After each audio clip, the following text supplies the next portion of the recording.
Deebo Samuel, they're getting some action in. Is it good? Is it bad? And how's the connection looking? All of that after this.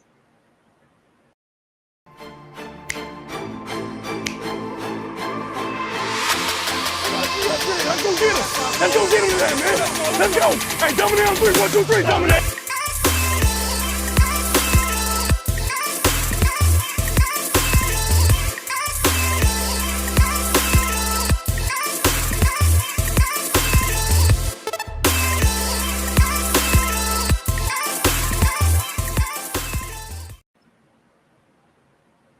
What's going on, guys? I'm back. I've got my guy, my main guy to the right. We got So Real Suneil up in the building for an afternoon show today.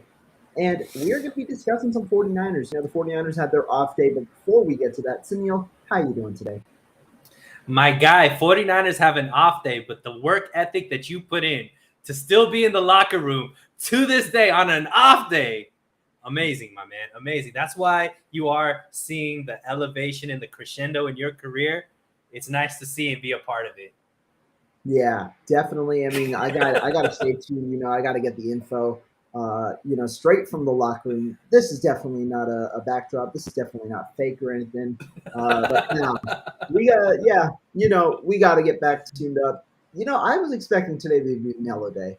3, just like nothing. I was going to be relaxing and then getting back to it tomorrow because training camp is there tomorrow.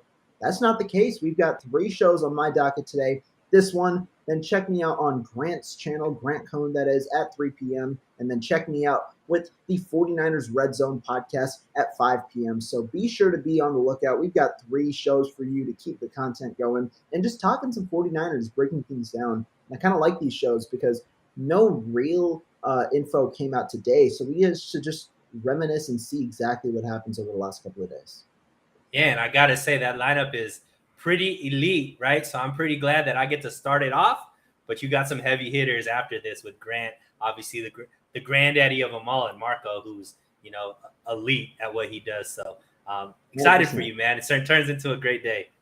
Thank you. And we got Kali tuning in the chat. Thank you always for you consistently tuning in. But Suneil, you see the topic, you see the headline. Let's get straight to it. Trey Lance-Deebo Samuel, they're finally connecting. I posted a video the other day when Deebo was back, his first day back on Monday. He was catching deep passes from Trey Lance. And then the last couple of days, you've seen, a little bit tidbits of Samuel and Lance's connection. They connected on a screen pass on Tuesday, as well as a 20-yard pass over the middle. Yesterday, not so much. What are your initial takeaways? And do you think there might needs to be some refinement? And what I mean is do you think that it'll take a little work or not?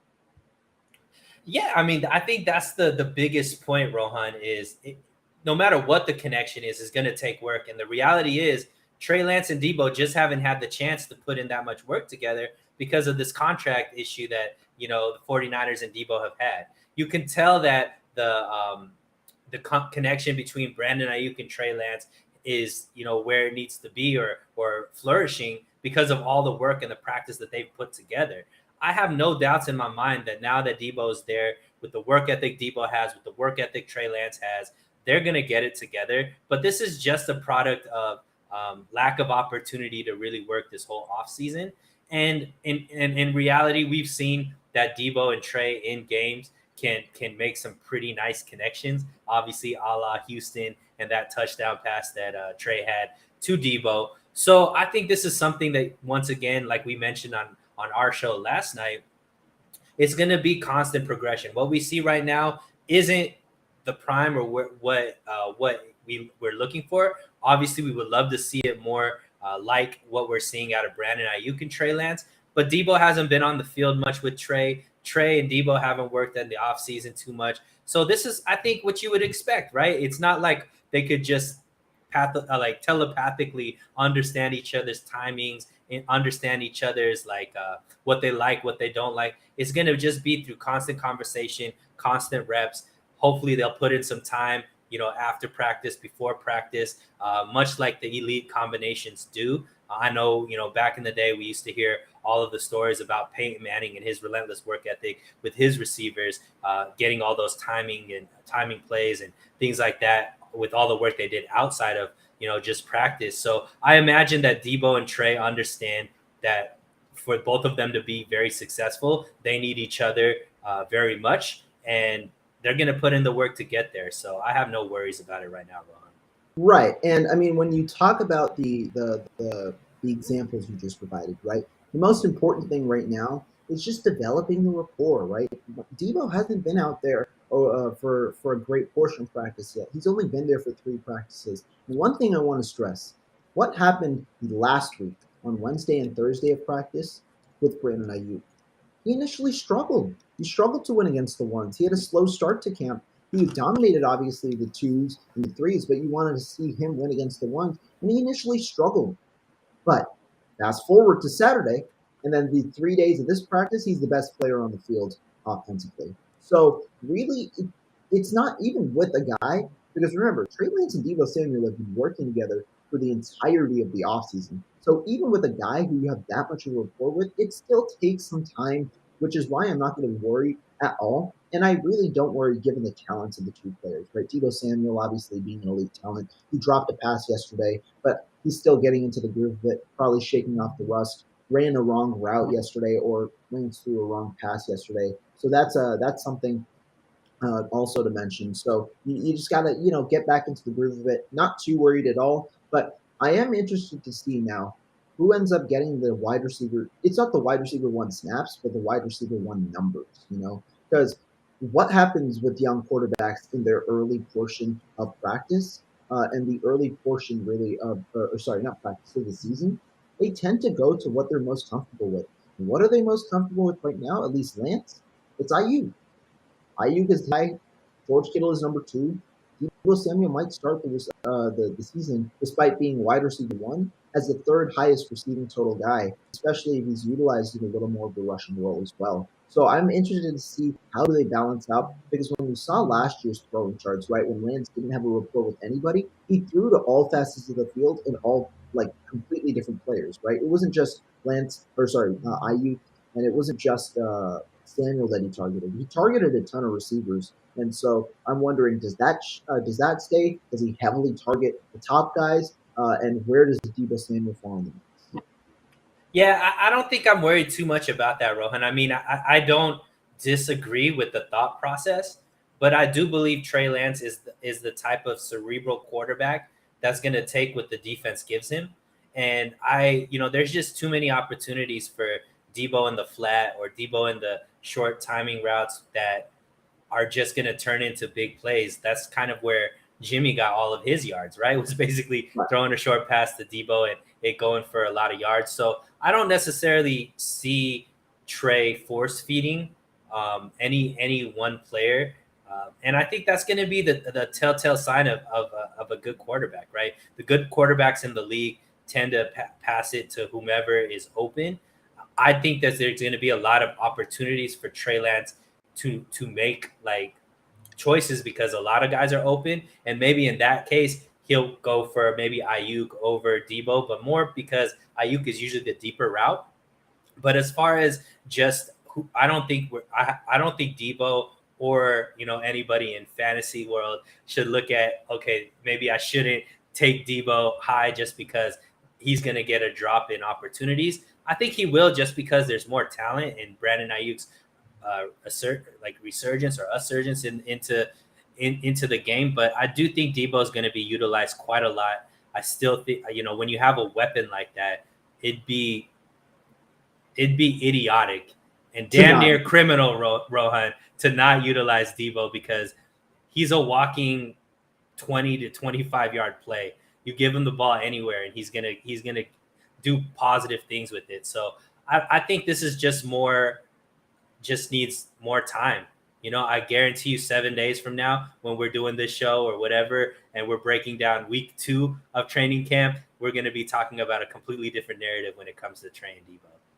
And real quick to add to that, one thing I've seen from 49er players so far when it comes to practice, they've been able to rebound off poor days or off bad days. I'm not saying Deebo Samuel had a bad day or anything, but it amazes me how, while players are inconsistent, they're able to learn off their mistakes and really turn it around the next day or the day after. It's literally 2 days. Sometimes work right takes like weeks of ramp up to finally turn the switch. Some players just can do it in 2 days. Deebo Samuel is one of those guys. He's that talented. And so, yeah, I'm excited to see how do the 49ers utilize him on Friday, but most importantly on Saturday, which should be their biggest practice remaining, because that's what the Kyle Shanahan has kind of done. He's done a ramp up and then an extreme ramp up and then a slight ramp down, which should happen on Sunday. Yeah, and another thing, Rohan, to mention is the Debo Ayuk brotherhood is extremely strong, right? Debo came out in his first press conference since the signing, and he had a Brandon Ayuk shirt on. You're seeing them do like fun little Instagram things and things like that as well. So I really believe that they have a true friendship and a true brotherhood, and that competition is gonna fuel them, because obviously Debo sees what Brandon Ayuk is doing. I'm sure Brandon Ayuk is wanting the best for Debo as well. So I just don't see a case where this is going to be kind of a lopsided thing where you see Brandon Ayuk get a ridiculously more amount of opportunities than Debo. I think it'll be very even, but which would mean Debo gets less than last year, because last year, obviously, Debo had way more opportunities than Ayuk, because Jimmy isn't one of those quarterbacks that'll just throw it to anybody. He's going to throw it to the routes that he's most comfortable with, to the players he's most comfortable with. And that happened to be, Debo in that short to intermediate route running. So that's why Debo had all the opportunities last year. Yeah, and I want to talk about one thing and ask you a question. It wasn't on our original docket, but you really talk about relationships, right? We've seen a little bit of a feud recently. Obviously, we talked about the Warner Ayuk battle a couple of days ago. Then Ayuk calling out Jimmy Ward and Fred Warner on his IG. But then we also saw Jimmy Ward giving Ayuk his praise during the press conference yesterday and saying how Ayuk has consistently beat him on one-on-ones and has been the best player of any player outside of Nick Bosa. And then after that, we see a clip real quick of Ayuk and Warner just talking in the locker room with Jimmy Ward showing, yeah, it's all love in the locker room. What do you kind of just take away from the entire encounter? And are you at all worried? Because I personally am not. No, I think this is actually a telltale sign that this is going to be a really, really good team. And the reason for that, Rohan, is these guys, like, it's maturity. Like, these guys know what they're looking to accomplish, and there's not undue like emotions. There is just, hey, when we're on the field, I'm doing my best to get you ready. You're doing your best to get me ready, and you can tell these guys feed off of this type of energy. And then when you take the helmets off, you walk off of that field, it's back to the brotherhood that you have. And that's a level of maturity that I think is a telltale sign of teams that are really, really good, and teams that are focused on a purpose, and teams that are focused on accomplishing a goal. And if as the faithful, if there's people looking at this and being like, oh, this is a red flag, I think the complete opposite, Rohan. I'm looking at this like these guys came in ready, focused from day one to accomplish the goal of winning a Super Bowl. This is not a training camp where guys are just going through the motions and guys are just there because they have to be. These are guys that are trying to get better, trying to get their team better, and doing it in a way where they're already like ready for the season as far as intensity. And to me, that's a great sign. So I have absolutely no qualms. In fact, it makes me even more excited that these guys were really focused in the offseason on what they wanted to accomplish. And it's great to see guys coming in healthy, ready to go, ready to compete. And it's all love in the locker room. But on the field, we are rivals, because you are trying to make me look bad and I am trying to make you look bad. And they take that job very, very seriously. And I love it. And I actually agree, yeah, that just it's like that the battle, right? And I think it's a good thing too, because you just see the fire that leaders on either side are showcasing, right? Ayuk obviously standing up for his teammates. Ayuk also just lighting a spark in the offense that has been the worst position, the worst group, right? Overall, the defense is just that good, and so you want someone like that, especially a guy who isn't necessarily always as vocal, to have an action like that. And obviously, the defense always trying to light themselves up, spark a fire, because this defense thrives off of energy. And with that said, let's get to some of these questions. Thank you all for everybody that I just showed their names. Thank you guys all for tuning in. Appreciate it for sure. Raphael5629ers comes in with a question a little different than what we expected on this show, but it is tight end 2. Who is looking like tight end number 2? If I'm being honest, I can't answer this question for you because, in my opinion, there hasn't been a separator at tight end 2 so far.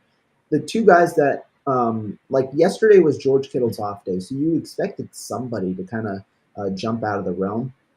I think the two guys that I thought jumped out a little bit.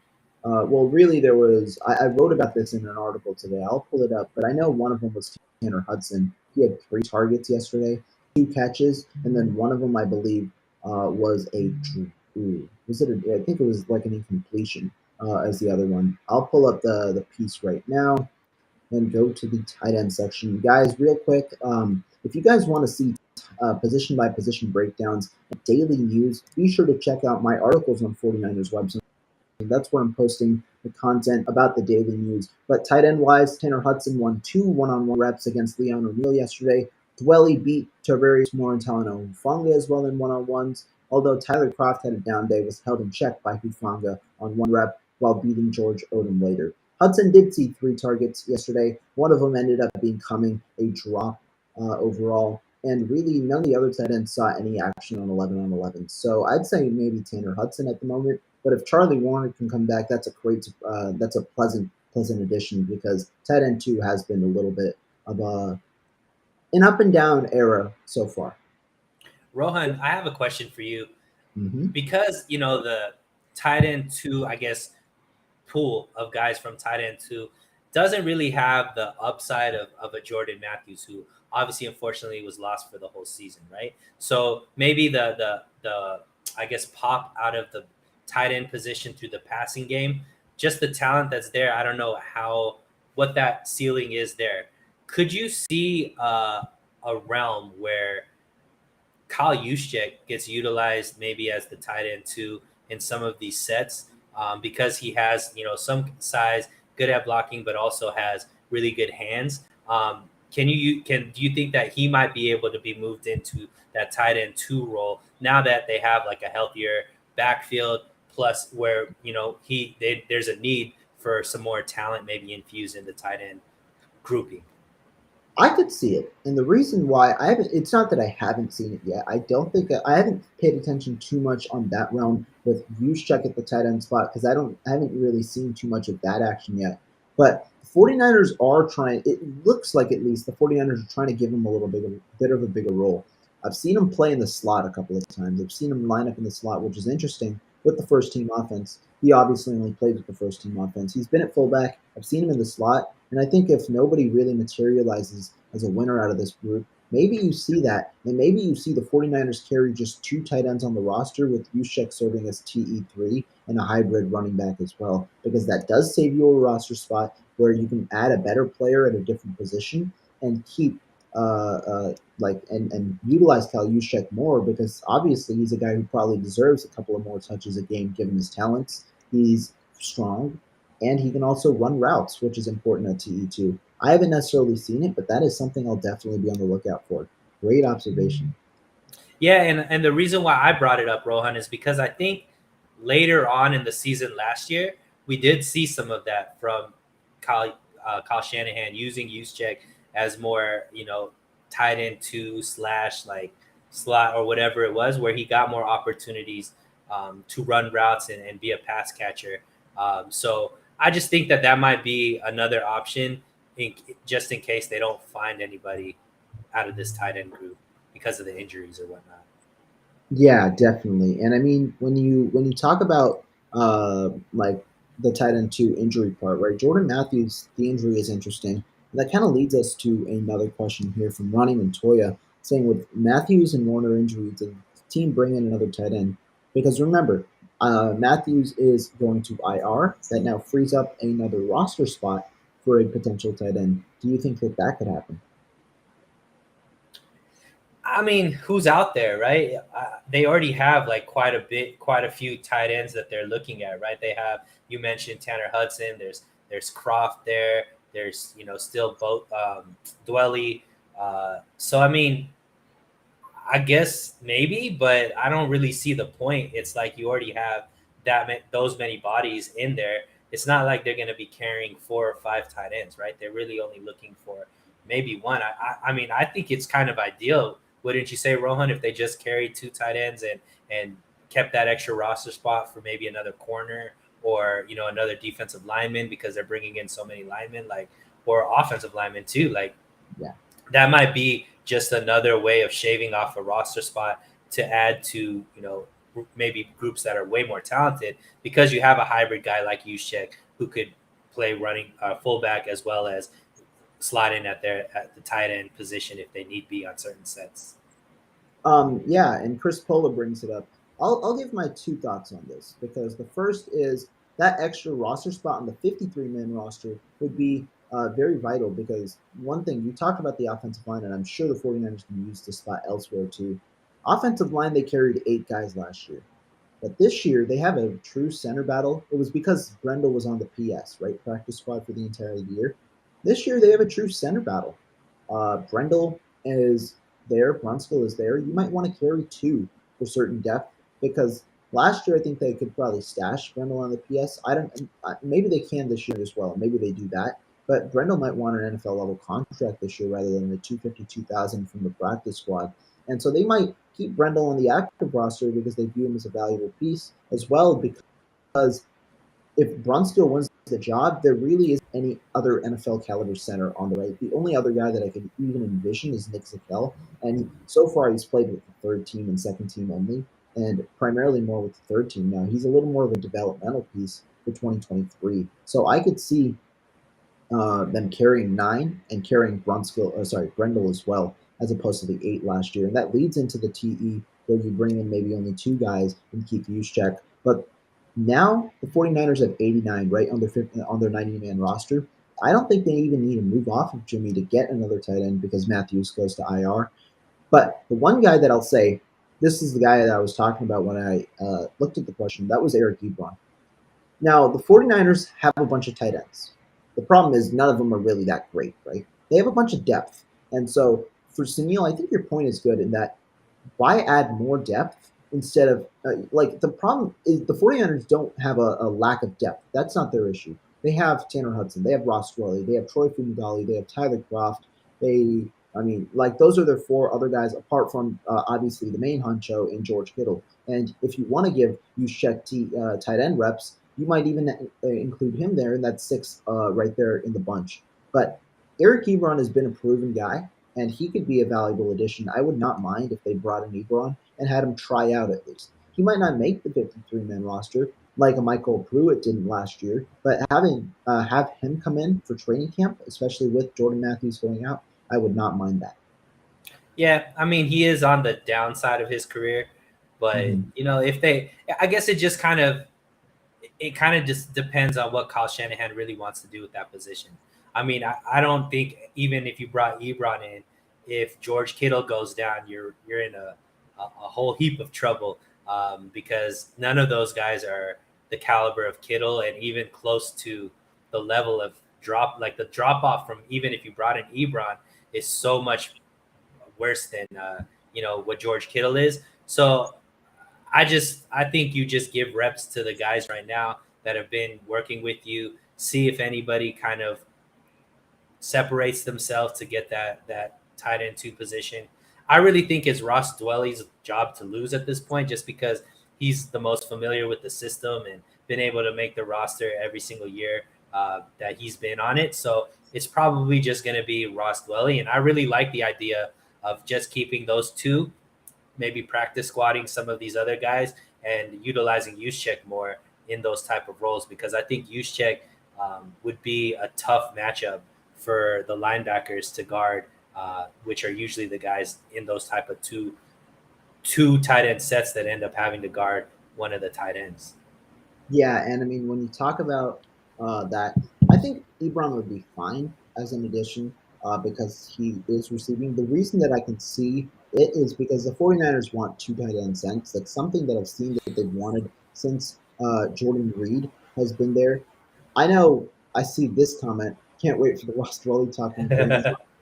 I know that in the building, the 49ers do kind of envision Dwelly as just nothing more than a backup. You saw he had a great year in 2020, but I think you're right in that he might have one an edge if there is a tight end 30 spot. But I think Hudson and Croft right now are there, and I'm just hoping that one of those two that I mentioned right now just breaks out because they've had good days, but they've also been quiet on several days. But yeah, that's enough about the tight end talk because we got to wait and see, really. I think preseason will really, really control it because that's where a lot of guys will get more reps, especially against other defenses. But I think the idea of Juszczyk is a pretty cool idea that hopefully the 49ers implement a little more to get him a couple more touches. Now, moving on, we talked about Trey Lance and Deebo Samuel, right? The connection. And that was part of the issue where Lance threw 3 of 9 yesterday. Overall, his completion percentage in training camp, 44 of 86, 51.2%. What do you make of it? And are you really worried like other fans on Twitter currently are? And I think this is the big question, right? And I'm gonna kind of steal your thunder because I think you answered this very, very well when I asked you the same question on my show last night. And really, it's more about putting it in context, right? So I know you've been there, so you could give like the actual numbers of where he's succeeding, where he's not succeeding, and overall what these numbers look like. But for me, the real takeaway for me is that you last training camp, obviously his percentages were a lot higher, but when we heard about from guys like Fred Warner, and when they talked about Trey Lance, they talked about him really not showing us the full Trey Lance. They talked about him really playing as a shell of himself, and because maybe he lacked the confidence to really break out and show what he's fully capable of. And that makes a lot of sense for a young quarterback that's coming into a team that has Super Bowl aspirations, has a guy like Jimmy G who has taken the team to a Super Bowl previously on the roster and doesn't want to make like huge mistakes. So that's why maybe his percentages were good. Not to mention he was going up against the twos and things like that. Whereas in this situation, one, I think it shows that he has a lot more confidence because he is taking more risks than he did last year's training camp. He is, taking shots, and sometimes when you take shots, you miss those shots, right? And obviously there's been a lot of those misses. And I'm not trying to say that he's been playing well, but let's put it in context because you mentioned last night that Trent Williams and Mike McGlinchey have played very sparingly in the offensive line, and these two are by far the best offensive linemen that we've had. Right. So he is going up against what could be the best defense in the league with a makeshift offensive line that isn't they're not playing terrible, but let's be honest, if Trent and McGlinchey are there, you would feel a lot more secure with protecting Trey Lance at that point. So I think there's a lot of context to put in, as well as we have seen a lot of drops from the receivers, and unfortunately those drops are in the stats as well. So if you take out the drops and things of that nature, maybe the percentages skew a little bit better in the favor of Lance. But it's not to say that it doesn't mean that Trey Lance doesn't have things he needs to work on. He definitely does. And luckily, we're at the part of the season where it's just about working on the things that you need to get better at. So to me, I'm not really worried about anything. I think it just basically falls on how you want to cover Lance. If you want to show that, Lance is the wrong player and, he is somebody who shouldn't be a starter and all this kind of stuff, you look at these numbers and you use that to fuel your argument. I'm somebody who really wants to see the best out of Lance. I think he's the right decision for Kyle Shanahan. It's a decision that they made. So for me, this is just more. We'll see a week from now when we're looking at how Trey Lance's numbers are. I guarantee you we're going to be looking at it and being like, wow, this guy's really excelled and his numbers are a lot more where we want them to be versus the first week. Yeah. Again, I like I've said on your show and like I've said on my show over the last week, I just don't care. Completion percentage is just like I'm a numbers guy. I thrive on numbers, and completion percentage is one of the worst when it comes to it. Why?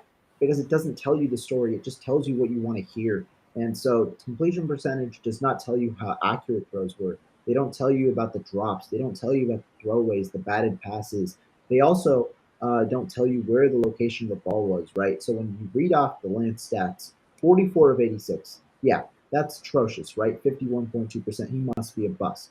No, when you look at it, there are 6 drops that I have recorded. I know other people have more than that. But the reason is there are 6 drops, there's 1 throwaway, 2 batted passes, and then 8 pass breakups.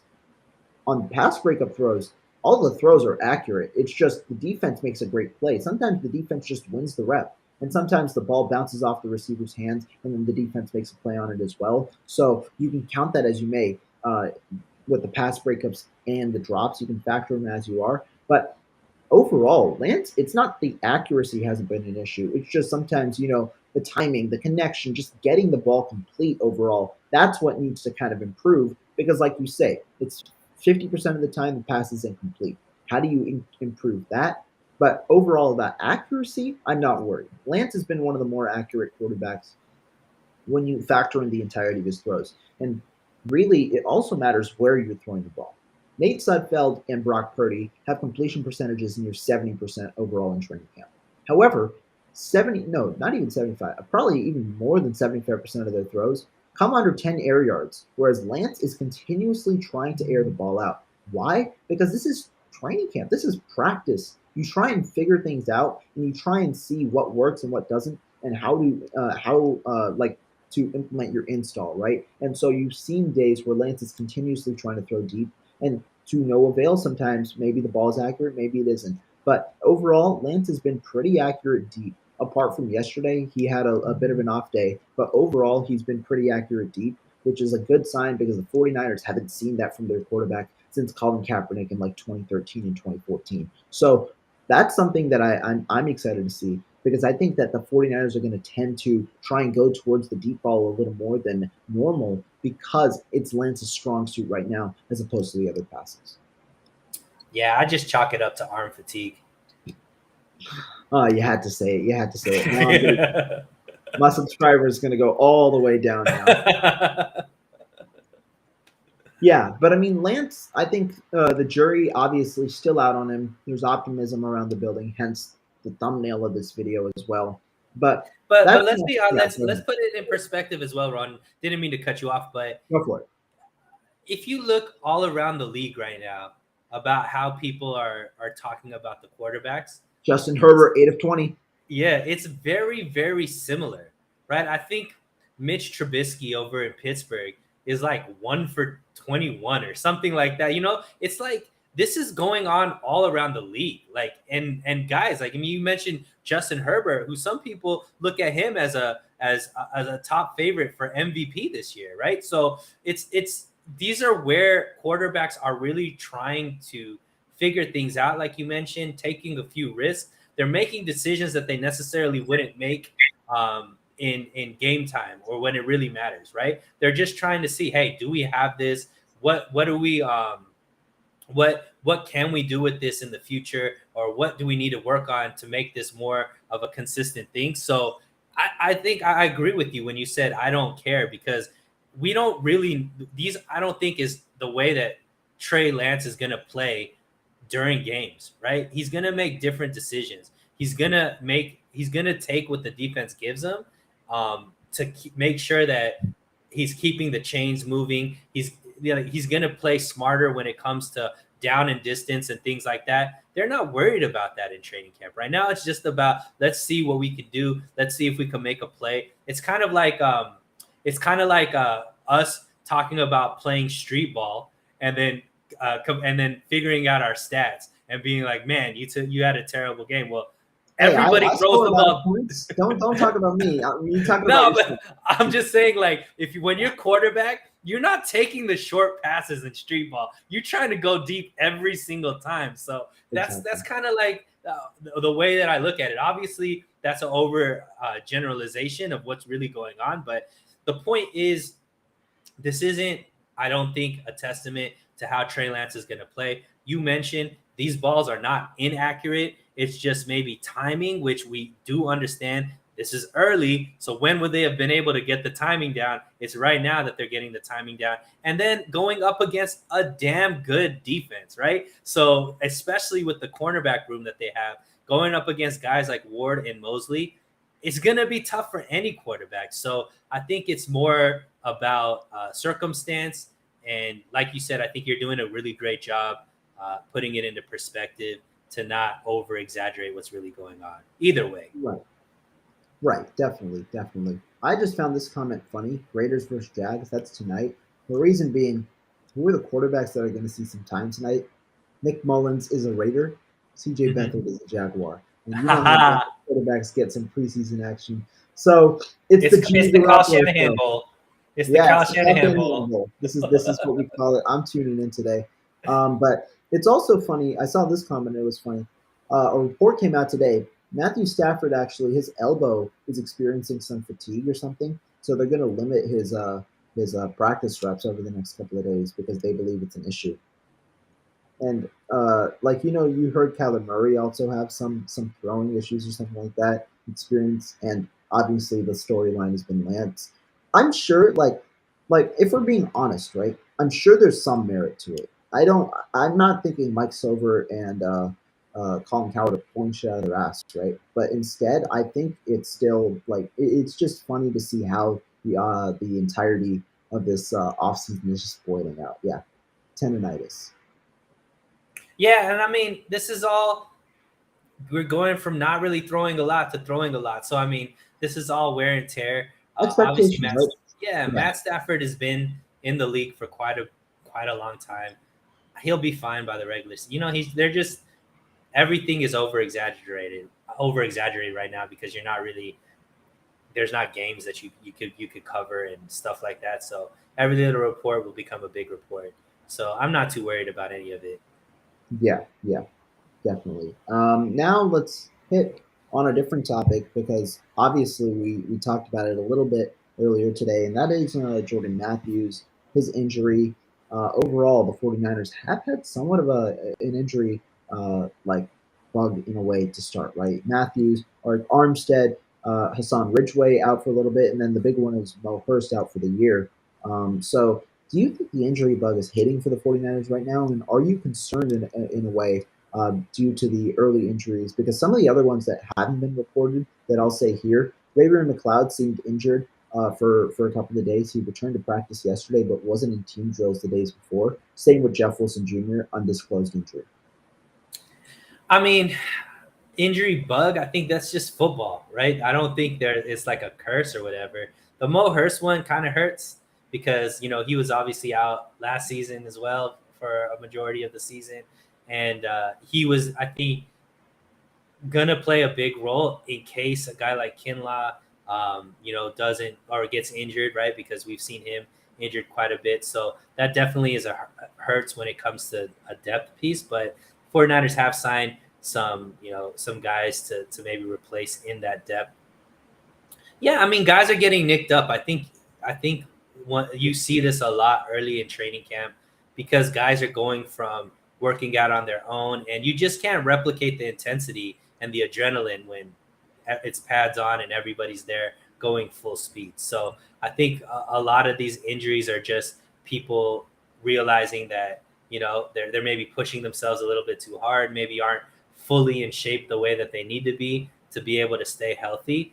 But knock on wood, hopefully, obviously Arik Armstead is the biggest name out of those guys because he is a starter and a big piece of that defensive line. I think that from all mentions, I mean, you're closer to me. Doesn't seem like that's going to be too serious of an injury. But then again, the 49ers are not the best at being honest about how serious injuries are. But I think this is more wear and tear. I mean, I think this is more par for the course, Rohan. I don't know if it's an injury bug or just this is what happens when 200, 300-pound men are going full speed and playing tackle football. Like, you're going to see some injuries. And hopefully, I think Kyle Shanahan and this staff is going to be very conservative with these guys because they want to make sure that they're all healthy for the regular season. So I think you'll see a lot of days off, a lot of rest days for certain guys. And because this team is so deep, that's great because it gives an opportunity to guys that maybe wouldn't be running with the ones so that there's, in case of injury in the future, you have guys that are already somewhat familiar with the guys that they're playing with in the game. Yeah, I mean, you talk about the last point, which I'll get to in a sec. But overall, like the injuries, I don't know if it concerns me fully because of the depth that we have built, but it has, it probably has caught the 49ers' eye, right? You see a bunch of veteran rest days, easing players in. You see yesterday, which was no pads, despite only having two padded practices after a long Tuesday. There has been this conservativeness, definitely, in the training regimen for sure. And so it's like it's cool they're taking that approach, but it does seem like they're in a way concerned with the way that they monitor players and things like that. However, the reason that the 49ers were penciled as one of the better teams in the NFL this year was because of the elite depth that they have, right? Last year they did struggle in certain positions with depth, but the places that they added this offseason, right? Cornerback, they added depth in the draft, and they also added a top tier talent in free agency. Wide receiver, you have names, be it undrafted free agents or veterans that you could overall just mix with and get get good production out of, right? Like I can just name every position, and we even talked about tight ends, right? We talked about how there's depth. It's just you're trying to see whether there's quality at the position or not, and so that's why I also like it. And it's also good that it's happening at this point, right? Because this is an area where you do want to see guys try and get more time and see who really stands out. The guy that I'm talking about is Kevin Givens. We already know Ark Armstead is going to make the roster. We know Kinlaw is going to make the roster. So I don't mind Ark Armstead having to take a couple of weeks off. Obviously, it sucks because it's an injury that he has to take a couple of weeks off for. But it gives guys like Kevin Givens time with the ones, and Givens has shown that he can stand up to the task. Another guy who was standing out was Mo Hurst, but that provides opportunities for a guy like Kevin Atkins, who was running with the fours and the threes, to maybe get some run at times with the twos, or even Kem DJ, right? And Drake Jackson. He's another guy because Omenihu slides inside. You might see Drake Jackson get 3, 4, 5 reps with the ones. And so it's a really cool, kind of depth chart sliding. And it also just shows how deep the 49ers are at certain roster or at certain positions on the roster. Yeah, and these type of things can be a blessing in disguise in the future where, guys are just more comfortable and they're not just being thrown in positions that they've never seen in practice even. So I think it's fine. Obviously, we don't want to ever, see any serious type injuries. And unfortunately, like Jordan Matthews and Mo Hurst, you really feel for these guys because, they've their season's over already and it hasn't even started type of situation. But as far as the team's perspective, I do think that they have enough depth there where it's not necessarily, anything that's too crazy, right? As long as Armstead could come back. Right. Obviously, there's certain guys, if Kittle goes down, that's a big deal. Bosa goes down, that's a big deal. But the guys that have been going down, they're it's not too huge of a loss, I would say. Yeah, and I mean, you talk about the guys going down, right, and the huge loss. Like, there are players that have been doing good in camp, but there are also players like a Jordan Matthews and like a Mo Hurst. But when you compare them to last year's roster, like a lesser roster in terms of deep, or like the depth on the roster, that is something where they didn't play a role last year, right? So you're not too concerned in that realm. Monty here has a question about Drake Jackson. I feel like the news has been very quiet. I hope he's doing well. He's actually had a very good camp so far, albeit against the twos and the threes primarily. So he hasn't necessarily had action or hasn't necessarily had an amazing time with the ones yet because he hasn't had the amount of reps. He's had 2-3 straight great days. Tuesday being one of them, where he had 4 pressures and 2 sacks on Alfredo Gutierrez. Had a good day on Saturday as well, and last Thursday he had a good day. So he's been having a good day. He's been having good days. He got some slim time with the ones yesterday and had a pressure on Mike McGlinchey. So he's been doing good. A little more raw in what do you call it in his like what is the word again? Like a little more. Technique. He's a little more technique. Perfect. A little more raw in his technique. You see it in one-on-ones. He hasn't won too much in one-on-ones yet against the offensive lineman, but his speed, his traits are something that definitely showcase or showcase the potential that Drake Jackson could have. And I think that's why he can still make an immediate impact despite having to work a little bit on his refinement. Yeah, and I mean, Monte, I don't know. I actually would disagree with you. I think there's been a lot of news about Drake Jackson, actually, and it's all been positive. So definitely check out WebZone because my guy Rohan is writing up a lot of stuff about that guy. So Monty, I'm just gonna put it on that you didn't look at WebZone and you didn't see my boys been talking about it already. But plug for the boys website. Shout out Monty though, man. Thank you for tuning in. And this kind of leads us to our last topic of the day, where we're going to do a little bit of a reassessment, right, of the offseason. A lot of people went on the 49ers this offseason. You didn't do enough here. You didn't do enough there. You didn't clear up enough cap space to sign this player and that player. And now I think a little bit has kind of changed in that realm.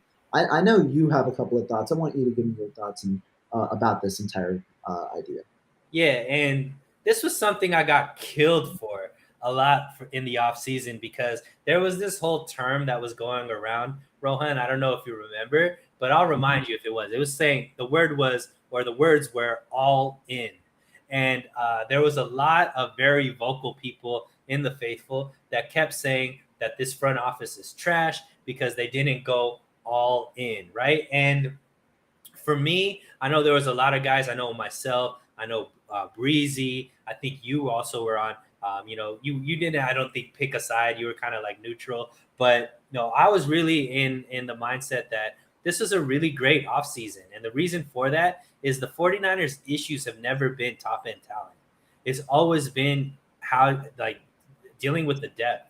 And I think that there's a few things that I look to and point to about really shrewd decisions that they made that are turning out already to pan out and make it look like this team can be taken to another level.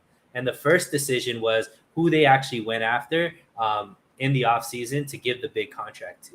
And that was Charvarius Ward, right? There was a lot of names that were out there. Obviously, J.C. Jackson from New England. There was Stephon Gilmore, who was available. But Charvarius Ward was the person that they actually isolated and went after and gave him the big contract. And when you look at what he's been able to bring to this team, as far as his abilities, but also his leadership and what he's been able to do to elevate some of the other guys in the cornerback room, it's already night and day. I don't think we were seeing this many interceptions, this many pass breakups, this level of just fierce activity out of the cornerback room, where it's actually looking like the cornerbacks could be a strength versus something that the defense is going to have to hide like in previous years. To me, that is a shrewd decision that the 49ers made that people weren't necessarily excited about in the moment because of the bigger names that are out there. The other shrewd decision is going after depth instead of going after one major star, Rohan. So instead of going after a guy like Chandler Jones, who I actually advocated for, or some other guys that were out there where they ended up would have to pay multiple millions, $20 million, $18 million to get these guys, they split that money and just got a whole bunch of depth of guys that fit the mold of what a guy like Kosterick can work with on defensive line, offensive line, and then utilize the draft to bring in younger talent to enhance that as well. And now when we're looking at certain types of injuries that we're seeing, as well as the wave of talent that's there and the type of competition that they're in training camp right now, to me, we saw Jimmy Ward talk about it. Iron sharpens iron. And in every single position group, Rohan, nobody's job is safe. Everybody is competing to do that. And I think that's what's going to elevate this team as well. Another decision by the front office, not necessarily to go out and just get top end talent where these younger guys or these depth guys don't even feel like they have a chance to really play. Now everybody really feels like they could play if they play well in training camp. And the last thing I want to mention is the Deebo Samuel situation, right? They got a lot of flack on how they handled Deebo, that they still waited like they do for every other player when it comes to training camp and contract extensions and things of that nature.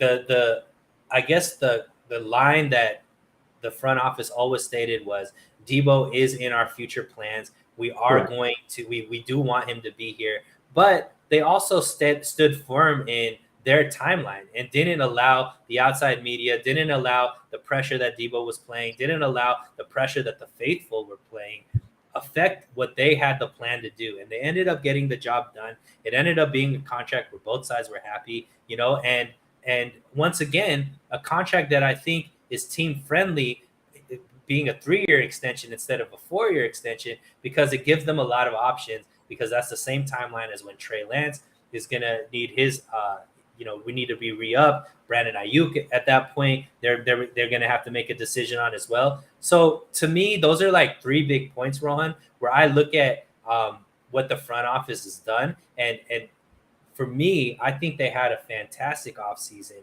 And I think a lot of the faithful need to go back and maybe apologize for some of the things that they were saying about Lynch, about, Kyle Shanahan, about the front office, because this is one of the better teams that this franchise has had, especially under Kyle Shanahan and John Lynch. And I think it was because they had a plan, they stuck to that plan, and they didn't allow any of the outside noise to affect the plan that they had. And for me, I look at it and I look at this team as a complete team versus a team that's lacking something. And I don't know if I've ever felt that way about the 49ers before. That's a very, very good description and analysis. And real quick, I just got some terrible news, guys. Unfortunately, CJ Beathard will not be playing today, so the Shanahan Bowl is off. I am not going to watch a second of that preseason. I'm not touching my TV and opening it to some stupid preseason game without CJ Beathard. That just ruined the entire. No, I'm joking. But you talk about a couple of great things, right? The number one thing is it's very, very evident that Shanahan and Lynch just don't care about the talk around them, right? They continuously just do what they believe is best for the franchise and just let the situation unfold. You saw it with the Deebo Samuel situation. And given the contract that he was given, I applaud them for figuring that way out and giving him that contract. I thought, honestly, it was a little less than I expected Deebo Samuel to get, despite it being a 3-year deal. Obviously, Deebo wanted the 3-year deal. 49ers wanted a long-term thing. But to get him to cave, it's not necessarily cave, but to get him to sign to an AAV and guaranteed money lowered that wasn't on the top of the market for the top those 4 fourth-year receivers, that was a great job by Parag Marathe and John Lynch. And so you got to give them a round of applause for that. As for their offseason plan, they signed Charvarius Ward, which a lot of people necessarily didn't like. It wasn't Stephon Gilmore, who people didn't like. But when you watch Charvarius Ward on film and you see the statistics of how great he's been in man coverage, that was a phenomenal signing. I applauded them for that signing immediately, because what was the number one thing that people talked about? Maybe not as resembled in the stat sheet because of the amount of penalties that they had last year, right? You saw a third overall passing defense. However, a lot of those yardage, in total yards that is, but some of that yardage was attributed to the pass interference penalties that obviously gave offenses a little more room. So you go ahead and address your number one need, which is a number one cornerback, and that was Charvarius Ward. You get him on a nice deal, 3 years, $40 million, up to 42. And when you take into fact that Darius Williams, who's not a bad corner, he's a little bit of an above average corner, got $39 million from the Jaguars, and Ward got only $3 million more for being a hell of a more corner than him. That is a great job by the 49ers. You talk about the other moves, right? You signed Ray-Ray McCloud. You signed George Odom. George Odom hasn't necessarily had the biggest camp yet, but overall, you know that they can be impact players on special teams, which was your second biggest need. So you're attributing money to your biggest needs, and you're filling out the roster in a way that is going to be competitive. I know the offensive line people think is struggling right now. I honestly have optimism for it just based on what I've seen, because every single player on that offensive line has had good days. They've had some bad reps too, but they've had good days. Specifically, Spencer Burford had a pretty solid day yesterday, right? Daniel Brunskill and Jake Brendel will figure out who starts at center, but when the cohesion and continuity is there, I definitely am a little more optimistic about the entirety of that offensive line, especially going into the regular season. Overall, good offseason by the 49ers. Yeah, and I think that this is, once again, if we're taking bigger picture, Rohan, it looks like the 49ers front office isn't content with just putting together a team that's like one and done. They're really looking to build a foundation that could be dynasty, where this team will be constantly competing for a Super Bowl year after year after year. And for me as a fan, I'm okay with that. I love that actually, because we don't want to see a team kind of, just most recently, you see a team like the Eagles that were able to put it together for 1 year, become a Super Bowl champion, and then basically kind of fall off and not really be um, in that realm of a Super Bowl favorite for years after that. It looks like now they've picked that up because they've made some shrewd moves, and obviously they have a good front office there. But this team, this organization wasn't content with just going quote unquote all in, putting together a team that'll be good for a year and then not be good after that, and then have to worry about contracts and all this kind of stuff that they overpaid for people and now they're strapped. This team is flexible with their contracts. They have young talent, a good mixture of young talent and seasoned vets under contract for a few years. And obviously they have the quarterback of the future that if he pans out the way that all people expect, this is going to be a very good team for a long, long time. And you got to applaud the front office for having that foresight, having that vision, and like you said, sticking to it, even though the outside noise may have been very critical of them without seeing the results. Yeah. And I mean, that's a great way, in a way, to end this show because you said it. Patience is necessary and the pieces are there. We'll see who continues to play well in training camp. But guys, thank you all so much for tuning in. Me and Suneil, you already know this connection is busting. You already know we on our thing. Be sure to hit his channel up. Be sure to get him to 1K subscribers. He's almost there. You got to get him there so we can start those 1 cent donations. Shout out to Swan Song in the chat. But thank you guys so much for tuning in. It's been a great show. We might be going live tomorrow. Remember, training camp is there tomorrow. I'm there at training camp. So we might be going live tomorrow. You gotta make sure you subscribe to that channel so you can get the content for tomorrow's training camp review. But thank you guys so much. We will catch you guys later.